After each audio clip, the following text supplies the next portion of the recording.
फेंक सकते हैं। तो लोगों ने पैकेट खा के रोड पे चिप्स फेंकना चालू कर दिया। और इंदौर क्लीनेस्ट ये पता किसने लगाया, क्योंकि ऐसे तो किसी के दिमाग में नहीं आ सकता कि इंदौर में कूड़ा कितना होगा। तो अगर अभी तक तुम्हें समझ नहीं आए तो मैं इंदौर से हूँ। हाँ, ऐसे फालतू में तो किसी को शौक होगा नहीं कि चलो यार इंदौर की बेइज्जती करते हैं, और सिर्फ इंदौर की करेंगे। मन्नू, इस बार अहमदाबाद को बीच में मत लाना। इंदौर में कोई कुछ करता ही नहीं कि भाई गंदा हो जाएगा। वहाँ पे सब लोग सुबह उठ के ताला लगा देते हैं और दूसरी सिटीज चले जाते हैं कचरा करना। तुम अभी जाके देखोगे इंदौर पे ताला लगा हुआ रहेगा। यहाँ तुम किसी का गला काट दो, कोई दिक्कत नहीं, लेकिन काटने के बाद उसे गीले कचरे और सूखे कचरे में ध्यान से डालना।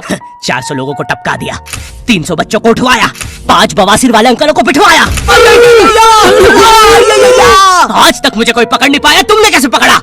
वो आपने ये गीला कचरा सूखे रहने दीजिए, मैं देख लूंगा। तो मैं इंदौर के एक पास वाले गांव खिड़किया में रहता हूँ। खिड़किया इतना छोटा गांव है, वहाँ एक वाईफाई नेटवर्क में पूरा गांव कवर हो जाता है। इनफैक्ट खिड़किया नाम भी उस वाईफाई नेटवर्क का ही था, तो गांव वालों ने सोचा यही रख लेते हैं। तो अभी खुद का चला लॉक हो गया मेरे गांव का नाम। किसी ने वो वाईफाई हैक कर लिया है। इतना छोटा गांव है, तुम नॉर्मली भी चलोगे तो ऐसा लगेगा कि 80 की स्पीड पे जा रहे हो। चीजें इतनी तेज साइड से निकलती है। भाई यहाँ इंसानों के लिए स्पीड ब्रेकर्स लगे और भगते समय तो हेलमेट पहनना पड़ता है। मेरे गाँव में लौंडे लड़के बोलते हैं अपनी लोकेशन भेज, फिर उन्हें पता चलता है वो ऑलरेडी लोकेशन पर ही है। यहाँ जितने लोग हैं उससे ज्यादा तो दिल्ली में लड़कियों के मेल बेस्ट फ्रेंड्स होते हैं। इतना खाली गांव है, लोग अपनी ही गुंजी हुई आवाज से बात कर रहे होते हैं। भाई मेरा गांव मैन वर्सेस वाइल्ड के एपिसोड तक में है। दोस्तों, मुझे नहीं पता मैं ये कहाँ आके फंस चुका हूँ। मुझे तो ये भी नहीं लगता कि मैं यहाँ से जिंदा वापस जा पाऊंगा। यहाँ तो अपना मुंह भी चैन से नहीं पीने देते लोग, वो भी आकर छीन लेते हैं। मेरे गाँव में हर जगह बेटी पढ़ाओ बेटी बचाओ लिखा है, जो की बेटियों से लिखवाया है उनके स्कूल छुड़वा के। इतने अंगूठा छाप लोग पढ़ लिखने के बाद भी पेन से अंगूठा बनाते हैं। हाँ, पेन से फिंगरप्रिंट बनाने की कोशिश करते हैं। इनके सामने लड़की भी घोड़ी बनेगी तो उसे भी चराने ले जाएंगे। इतने गवारे मेट्रो की पटरी पे हक देते हैं। भाई मेरे गाँव में जब अंग्रेज थे तब गुलामी भी वही करते थे, क्योंकि तुम ये गाँव वालों से कुछ नहीं करवा सकते। यहाँ 3-3 दिन तक बिजली नहीं आती है, लेकिन फिर भी कोई खंबे से चिपक के मर जाता है। अरे ऐसी जिंदगी से तो बिलों पे ट्रेड कर लो। और नहीं आता का क्या मतलब है, पहले डेमो अकाउंट बना के सीख लो, फिर जाके मेन अकाउंट से पैसे बना लेना। अबे रुको यार, करके ही दिखा देता हूँ। देखो मुझे लग रहा है ये ग्राफ अभी ऊपर जाएगा, तो मैंने अपना ट्रेड सेट कर दिया और लो बन गए पैसे। अरे लो ना,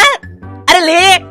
अरे भाई लेना, तेरा फोन है, मेरे को घर जाना है। और यहाँ पे विड्रॉल और डिपॉजिट भी आसानी से हो जाता है, वो भी बिना किसी कमीशन के। प्लीज ना पकड़ना अपना फोन, ले लेना, घर जाना है मुझे। तुम अपने लिंक से अपने फ्रेंड को भी इनवाइट कर सकते हो, जिससे तुम्हें 10 से 20 डॉलर मिलते हैं। तो अभी जाके डिस्क्रिप्शन के लिंक से डाउनलोड करो। भाई मेरा कंप्यूटर है भाई, ये मेरा प्रोमो कोड है, इससे तुझे 50% बोनस मिलेगा फर्स्ट डिपॉजिट पे। तो यहाँ पे एक 10th क्लास की कोचिंग थी, और भाई ये कोचिंग पूरी प्रॉपर थी। वो तुम्हारे मोहल्ले की ट्यूशन जैसी नहीं, जहाँ वो बालों में टावल बांधकर निक्कर स्लीपर में एक दीदी तुम्हें पढ़ाती थी। वो दीदी के घर पे इतने सारे बच्चे आते थे पढ़ने, दीदी को पता ही नहीं कौन क्या है। दीदी छोड़ो, बच्चों को नहीं पता टीचर कौन है। एक बच्चा पढ़ाई में अच्छा है, सब लोग उसको ही टीचर समझ रहे हैं। वो बच्चे ने अपनी अलग कोचिंग खोल रखी है बीच में, वो नए नए टीचर्स लेके आ रहा है। स्टूडेंट्स, ये है मिस्टर अब्राहम जी, अब से आपको केमिस्ट्री यही पढ़ाएंगे। वो दीदी के घर में दीदी से ज्यादा सक्सेसफुल हो गया है। दीदी अभी भी एक कमरे में है, उसने दूसरे कमरे में बिल्डिंग बना दी है। इतने छोटे छोटे बच्चे कोचिंग जाते हैं आजकल, और वो बेचारे आज और कल ही जा पाते हैं, क्योंकि परसों तो कोई ओमनी वैन में पकड़ के ले जाता है। इतना कंपटीशन आ गया है, बच्चे 6वीं 7वीं छोड़ के यूपीएससी प्रिपरेशन कर रहे हैं, और वो फिर भी फेल हो जा रहे हैं। हाँ, क्योंकि यूपीएससी वाले उधर 6वीं 7वीं के क्वेश्चन पूछ रहे हैं। एक क्वेश्चन था यूपीएससी का कि तुम कितनी बार 100 में से 10 माइनस कर सकते हो, और आंसर है 1 बार, क्योंकि फिर तुम 90 में से 10 माइनस कर रहे हो। ये एग्जाम से आईपीएस पुलिस ऑफिसर बनते हैं। अब समझ में आ रहा है देश में इतना क्राइम क्यों है। आधा क्राइम तो आईपीएस वाले ही कर रहे हैं एग्जाम वालों को मार के, कि सालों 17-17 घंटे पढ़ा के ये पूछ रहे हो। तो मेरे गांव में जो कोचिंग थी भाई, उसका सर 10th पढ़ा के सन की हो गया था, क्योंकि भाई उसकी जिंदगी 10th की लूप में फंसी हुई है। उसकी 10th खत्म होते ही फिर चालू हो जाती है। बच्चों के मम्मी पापा उन्हें 10th के बाद कंप्यूटर गिफ्ट करते हैं। सर के पास 70 कंप्यूटर हो गए हैं। हाँ, उनके मम्मी पापा आज तक गिफ्ट कर रहे हैं, और वो भी उस जमाने का विंडोज एक्सपी। सर बेचारा सारे कंप्यूटर जोड़ के GTA 5 खेलता है।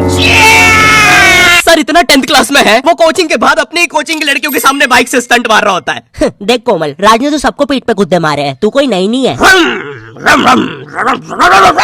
शबाक, पीठ पे कुत्ते मारने वाला राज।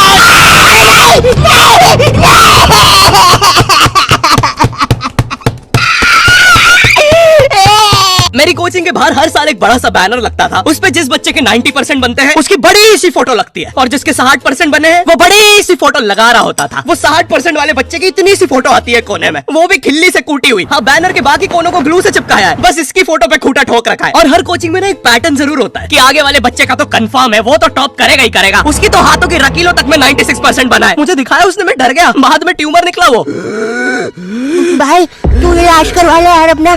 चलता है तू मुझसे। कोचिंग में पीछे एक बच्चा पिट रहा है, उसकी किताब में सर ने ड्राइंग्स देख लिया, वो ड्राइंग्स उसकी थी भी नहीं, वो जिस सीनियर की बुक थी उसने बना रखी थी। ये इसलिए पिट रहा है क्योंकि इसको आज तक लगता था कि गांधी जी घूंघट में हंसती एक औरत है, और नेहरू जी ये है नेहरू जी। इस बच्चे के हिसाब से हमारी आजादी की लड़ाई कुछ ऐसी दिखती है।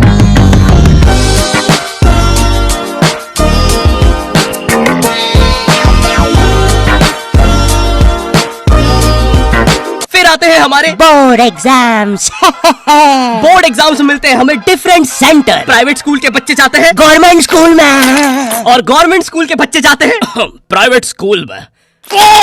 और भाई बहुत डिफरेंस होता है इन दोनों स्कूल में। प्राइवेट स्कूल के बच्चे बोलते हैं हमारी स्कूल के नीचे कब्रिस्तान है। गवर्नमेंट स्कूल के बच्चे बोलते हैं कब्रिस्तान के नीचे हमारी स्कूल है। गवर्नमेंट स्कूल की बेंचेस हमेशा हिलती रहती है।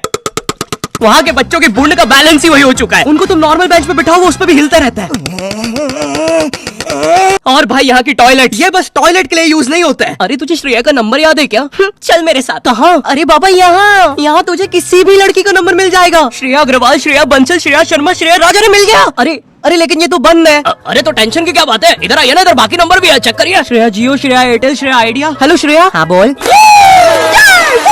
और बोर्ड एग्जाम से वो एक सरप्राइज इन्विजिलेटर चेकिंग होती है ना, जिसमें एक टीचर्स का ग्रुप बीच एग्जाम में रैंडमली आके तुम्हारी चेकिंग करने लग जाता है। एकदम से 5 लोग मिलिट्री की तरह अंदर घुसते हैं, पूरी क्लास में स्मोक कर दिया। एक तो अंडर कवर बच्चा बन के ही बैठा था पीछे। मैं यहाँ 15 मिनट से उसी क्वेश्चन पूछ रहा हूँ। मेरा ना इनसे बस एक क्वेश्चन है, भाई आराम से भी आ जाओगे तो क्या दिक्कत है? तुम्हें चीटिंग ही पकड़ दी है ना, अंदर दाऊद थोड़ी ना बैठा है। इतना सीरियस चेकिंग कर रहे हैं, जेब चेक कर रहे हैं, जूते उतरवा रहे हैं, कुत्ता लाके ड्रग टेस्ट ही चालू कर दिया। और गवर्नमेंट स्कूल के बच्चे इतने हरामी, वो लोग भी चीटिंग में नहीं ड्रग टेस्ट में फंस रहे हैं। कुछ भी हुए जा रहा है, पीछे दाऊद मिल गया है उनको। हाँ, वो 10th क्लास ओपन से कोई भी करने आ जाता है। करनी होगी दाऊद को 10th, मुझे क्या पता, अनपढ़ गैंगस्टर अच्छा लगेगा क्या? और बोर्ड्स के रिजल्ट के टाइम पे हमेशा एक गरीब बच्चा न्यूज पे छाया रहता है, हाँ, जिसने स्ट्रीट लाइट के नीचे पढ़ के फिर से टॉप कर दिया है। एक तो साले ये गरीब बच्चों का ना अलग कंपटीशन चल रहा है। ये साले हर साल गरीबी में टॉप करने का नया रिकॉर्ड बनाते जा रहे हैं। इस बच्चे ने स्ट्रीट लाइट के नीचे पढ़ के टॉप कर दिया है, इस बच्चे ने तो पत्थर की चिंगारी में पढ़ के टॉप कर दिया है, जब बिजली चमकी थी तब जल्दी से पढ़ के टॉप कर दिया है, जुगनू की जगमगाती जुगनी में टॉप कर दिया है, गरीब की आंखों में आई उम्मीद की रोशनी में टॉप कर दिया है। अरे भाई जब इतने गरीब हो तो एग्जाम का फॉर्म भरने के पैसे कहाँ से आ रहे हैं?